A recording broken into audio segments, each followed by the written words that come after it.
Un communiqué de la Maison-Blanche considère l'Algérie comme un parti majeur dans la question du Sahara marocain.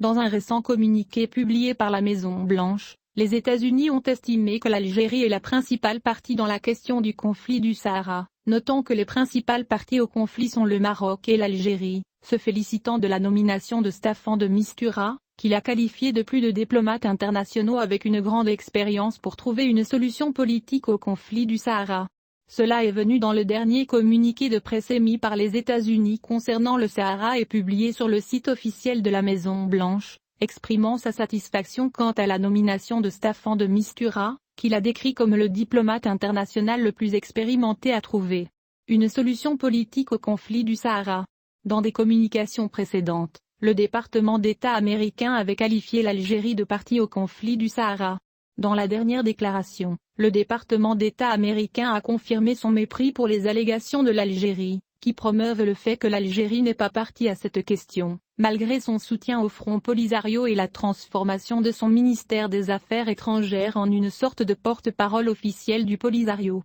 Washington va dans le sens de ce que le Maroc a confirmé plus d'une fois, dont la dernière en date est la déclaration du ministre des Affaires étrangères Nassé Bourita, lorsqu'il a déclaré que l'Algérie fait partie du conflit du Sahara, et qu'elle doit s'asseoir aux tables de négociation afin de rechercher des solutions à ce problème de longue date. En revanche, l'Algérie a jusqu'ici refusé de siéger devant le Maroc pour négocier la question du Sahara, et s'estime éloignée de ce conflit, mais elle continue d'héberger le Polisario sur son territoire, et lui apporte un soutien financier et moral et les bras